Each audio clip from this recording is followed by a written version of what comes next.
Hey you, and welcome. My name is Mike, and in this old video, it was the dead of night, Austin, Texas, if you can believe that. That was when a couple who owned a jewelry store were woken up by like a ruckus inside their home. The husband quickly grabbed his firearm and went to investigate.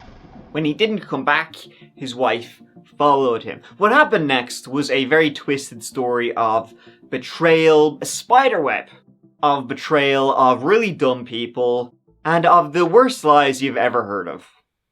So let's give it a go.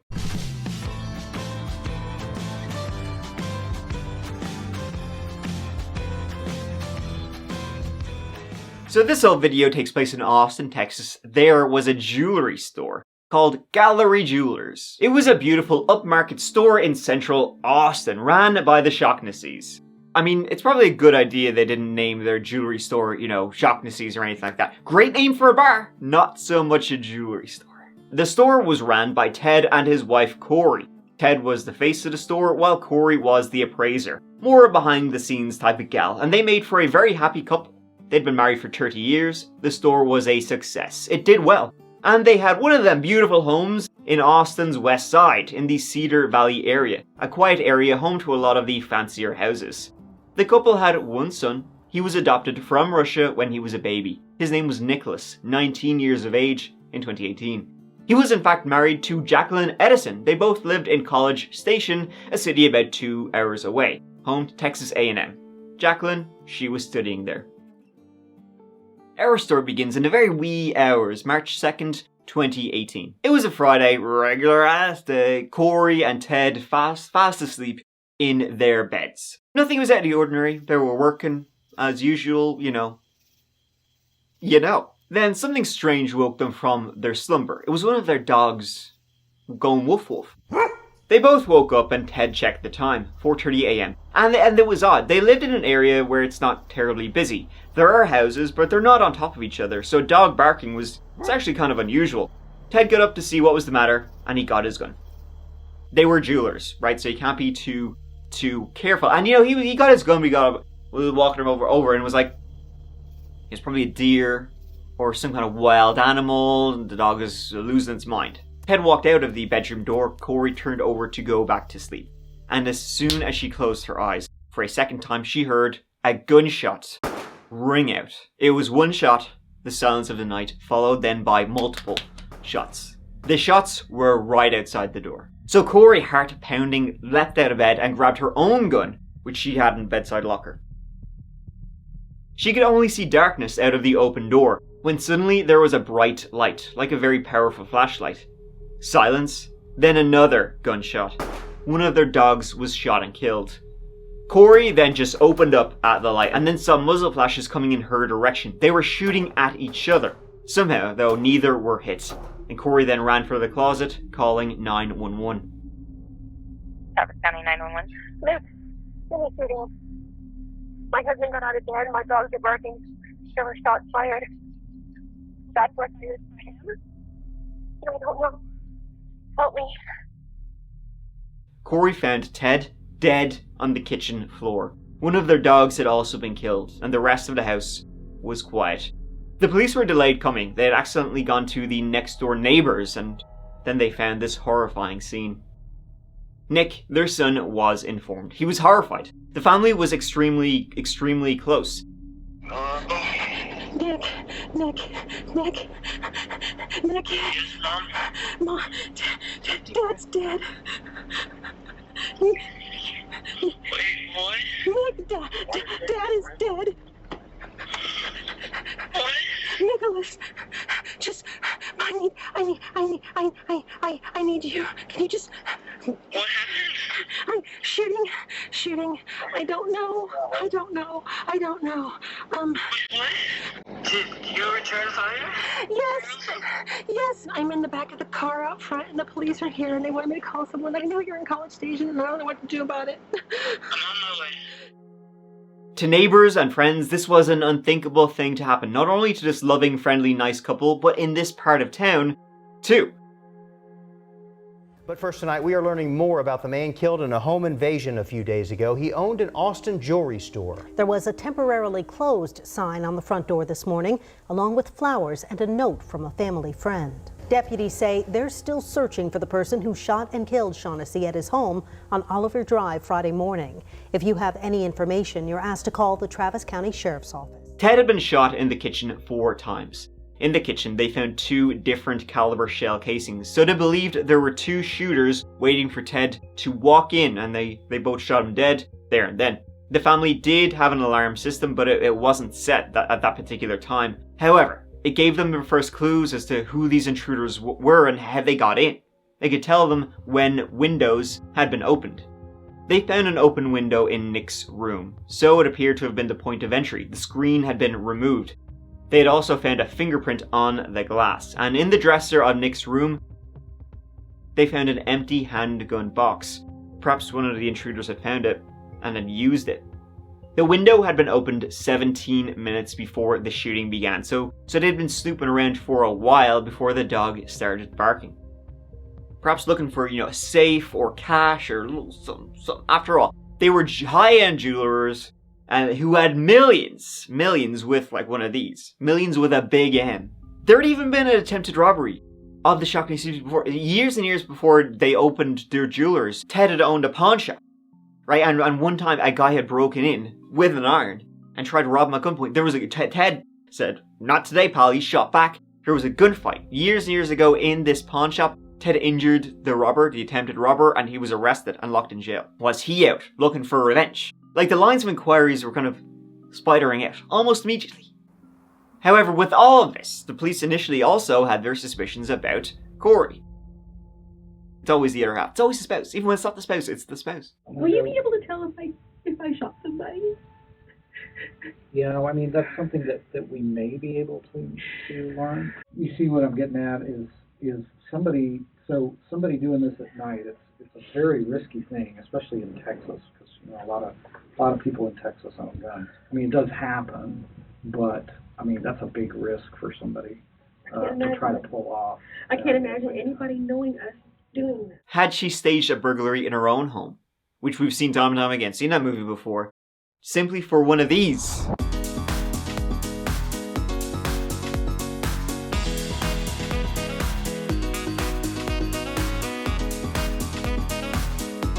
She would get a check for $1 million, not counting the store and the house and the yada yada yada. I didn't know Ted. It's not right. Somebody killed him. No, it's not. And I want to find him. Me too. New tonight, the sheriff's office tells us there may be more than one suspect, and it's looking into the possibility that Shaughnessy and his wife may have known the gunman. Detectives say evidence suggests the shooter may have been injured, and he or she should be considered armed and dangerous. The sheriff's office is also asking homeowners and businesses along Oliver Drive who have surveillance video to call them. They are looking for video from the evening of March 1st into the early hours of March 2nd. The police really had a lot of leads to begin this investigation and a lot of angles where there could have been a motive. Corey, intruders, Nick, a case of mistaken identity was a theory, revenge, burglary gone wrong, and so Nick and Jacqueline, his wife, they moved in with his mom, Corey Shaughnessy. Nick even taking over for his dad in the family business. As the investigation progressed, however, the police did not think this was like a home invasion or an attempted burglary gone wrong. The fingerprint that they found on the glass, tracking that down, it eventually led to the window installer who lived in Minnesota, so the fingerprint actually went nowhere. The home intruders, the 2 killers, had been in the house for like over 15 minutes, but nothing was stolen. In fact, the only thing taken was the gun. The only thing that seemed to be missing and that Corey couldn't explain, where it was the gun. The police really did begin to look at Corey and Nick, the 2 people who would have had easy access to the house, who would have been in there for quite a long time. Corey, in fact, she was actually denied the life insurance policy because she was a suspect. The police had informed the life insurance company, we can't rule her out. The window that clearly seemed to be the killer's entry point was what the police were focusing on early. Why was it unlocked? Who knew about that window? Was it always unlocked? And Nick said he had often used the window to get in and out of the house. Say he was sneaking out at night or whatever, he would always use that window as an entry point. Sneaking out, when he was a kid to do whatever kids do, I don't want to know. Who else used it though? Did Nick's friendos have access to that window too? One was Spencer Patterson. he would use that window too if he wanted to sneak into the house. How would y'all leave the house and get back in and all that? Usually we go out through one of Nicholas's bedroom windows. Okay. Do you remember the last time y'all did that? No, not really, no. It was recent, but not like in the last month, no. Spencer knew the inside of the house, he knew about the entry point, he even had a gun that was the same caliber as one of the ones used to murder Ted. Not the missing gun that was believed to have been used by the robbers, but the second gun. Was Spency gonna spend the life in prison? No. They were able to get his phone records. It proved that he was at home at the time. I mean, he could have left his phone at home at the time, but no, it seemed like he wasn't involved in the shooting, the murder, home invasion of Ted Shaughnessy. And when his gun was tested, it wasn't the one used in the shooting. Nick was a weird guy. The son. I mean, he was the one who in fact had suggested Spencer, his best friend. Which is odd you would suggest that maybe your best friend could have done it. As saying, like, he was the one who said, oh, Spencer, maybe he did it. He has a gun like the one used. Why don't you have, who would suggest who would even think that their best friend could have killed their dad? And that's weird. He's not as fortunate as a guy to have parents that will help him, like mine are. So he works at his Home Depot job, hating every second of it. When he's not there, he's studying for his job or his school at Texas State. Finding of anything that could be helpful. Nick was just very chill, very happy. Neighbours would even say, yeah, he's acting kinda weird. Had he reason to kill his folks? There was a period where my mother and I, there was a financial dispute, and it was like really pretty heated, but we figured it out, sat down, wrote everything out, figured it out. Well, just a bit of background. So this story takes place in 2018. And what was happening around 2018? Well, a lot of things. But that's when, day trading, everyday trading, Bitcoin was on the rise. They were already pretty big at this time, but they were like exploding exponentially. Apps like Robinhood, crypto, everybody was doing it. You know what else was exploding? Crypto bros, my bro. You had stuff like Wall Street bets and all that stuff really taking off. And our Nick, he was a crypto bro. More like a shit crypto. You know what I mean. His dad, Ted, had given him $30,000 to lose on the stock market. Nick was gonna bypass college and had dreams of making it himself. That was what Nick was doing. While he was living with his wife Jacqueline in College Station, she was in college, Nick was at home. Clackety clackety all day. Buy high, sell low.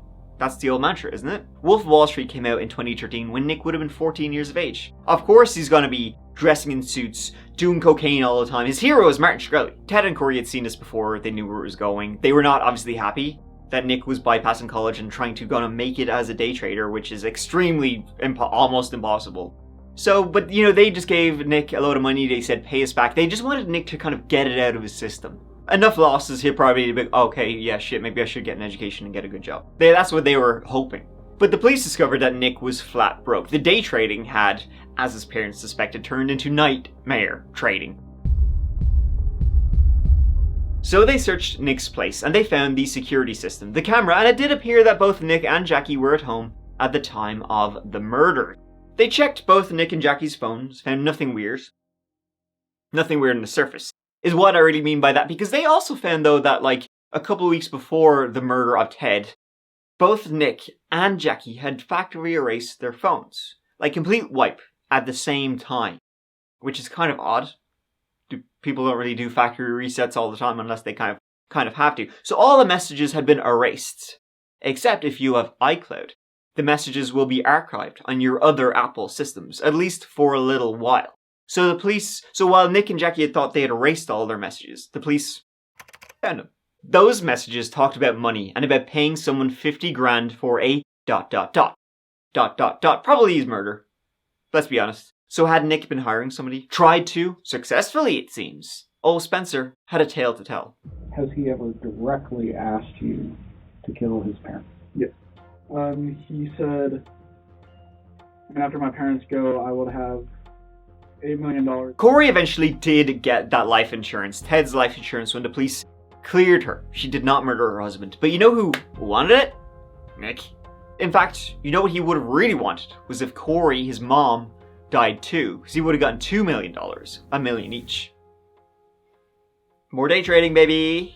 Nick knew about the murders before Corey dialed a single digit of his to tell him the horrifying story. He had been monitoring the home security system through his dad's login. He could tell that the window had been opened. He was watching his phone as his dad was being shot to death. It was late May 2018 that both Nick and Jackie were arrested, but they still knew that they hadn't killed Ted. They were arrested for solicitation of murder, not murder itself. The search warrants also say Ted's son Nicholas told an investigator he owed his mother $30,000, and the two had gotten into an argument about it the same week his dad was shot to death. Money Nicholas says she loaned him to start a day trading business. And then there was a text message investigators say Nicholas's wife Jacqueline sent a friend saying, "Only you know I'm broke," coupled with screenshots of her bank account balance and their joint account, each containing less than $2. The solicitation had been wide, by the way. Not only had Nick asked his good buddy Spencer, "Hey, would you mind just killing my dad and my mom just for shits and giggles? I'll pay you real good, I swear." He had asked an employee at the apartment complex where he lived in College Station. Off the dome here. Murder? He'd been messaging her on social media asking if she wanted to make some cash through illegal means. She said, "What do you mean?" He said it could be anything from stripping to murder. Which is there's a pretty wide gap there. And then he said, "I will pay you $20,000 a head." With 3 skull emojis behind it. So, just to make sure she got the point with the skulls. She might have assumed though he just found this really funny.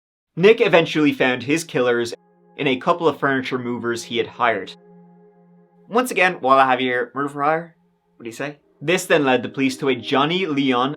I'm not gonna lie to you, when someone offers you $100K, you're gonna think about it. We know you're involved in this. We know what happened. We know I'm involved. Absolutely. There's no doubt. And a friend of his named Arian Smith. Then I hear some shots come from the bedroom as well. And then I heard a woman crying. And I said, "Please don't do it. Please, let's just go. Please, leave her alone. Let's go.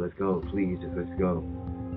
So after I say that, he takes off running and I follow him. You're the only person that's showing regret. I don't understand how could you kill somebody and not have any emotion about it? And you actually killed him. I was just in the situation. I'm devastated. I cannot sleep at night. It turned out Nick had given Arian the missing gun. It was found with him. That was it. They had hired 2 killers, gave them access, gave them a gun and bullets, and that was that. Let them kill his parents. Let him kill his father and attempt to kill his mother before they fled when she fought back. Nick pleaded guilty to murder. He received 35 years. The 2 killers, Johnny and Arian, also pleaded guilty and got 35 years each. The only person who actually seemed upset by the entire deal was Arian Smith, who asked that he be killed in return. Yes, I was there. I requested death penalty. I killed somebody. I deserve to die. In fact, the only person who got off, let's say, scot-free, was Jackie Edison. Now, she had been texting about the killers. There was evidence she had taken out a check worth $1,000 to pay the killers. But she more or less got nothing, even though she was pretty clearly lockstep with Nikki the entire time. Do you prefer Jackie or Jacqueline? Or Jackie. Did Nicholas hire somebody to kill his parents? Yeah. I really loved him like a father. Huh. Weird. See, the story, Jackie's story, right, was that, Nick had explained why they need to go. They got to go. The reason they needed to go was this. This will make it okay. Shortly after we got married, he asked me if I would stay with him if he ever murdered someone.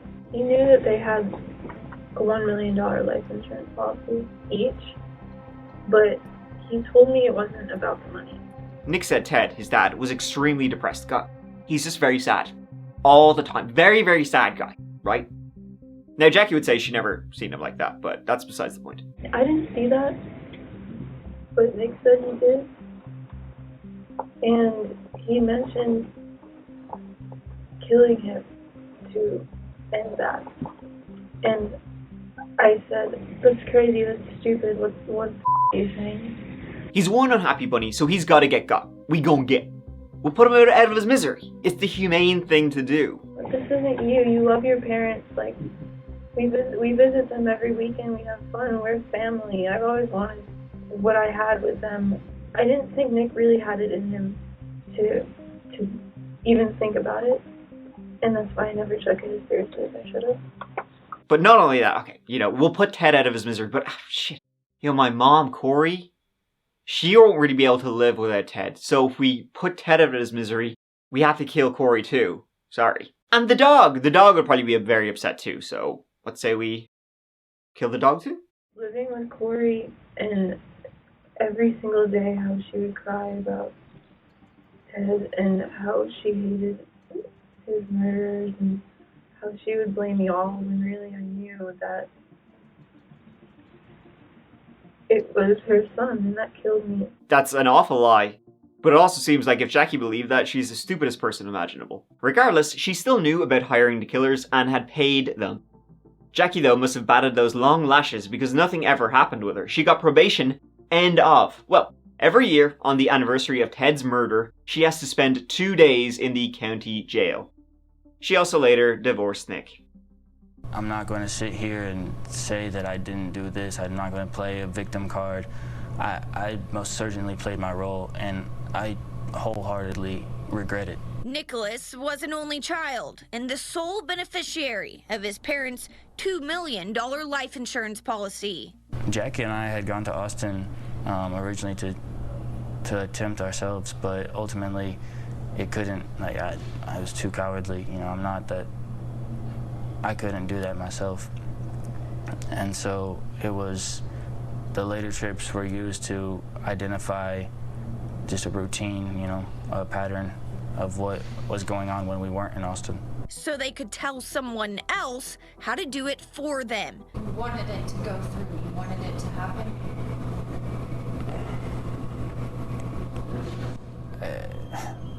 It's leading me up for a trap right there, because on one hand I say no, but then it did. Nicholas was sentenced to 35 years in prison. Jacqueline was handed down a sentence of 10 years probation. It's something that I can never undo, and I will live with every day for the rest of my life.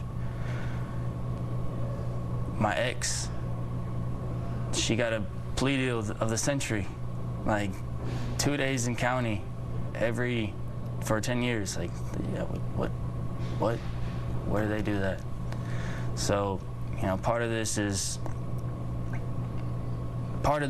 to take accountability, and the other part is to show my mother that what I did is not who I am.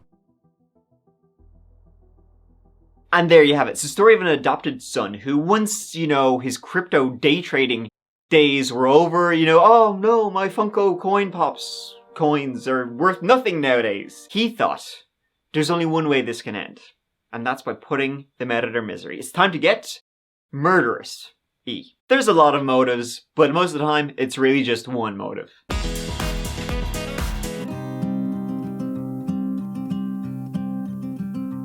Thank you so much for watching. It really means a lot that you here with me watching this whole video. I hope you enjoyed it. And yeah, I'll see you in a couple of days for the next whole video, so look forward to that. And also check out the That Chapter podcast, which has a new episode out every single Monday, and all the other stuff on Twitter and Instagram. The whole drill. Alright, listen, good luck. Thanks, I love you. Mike out.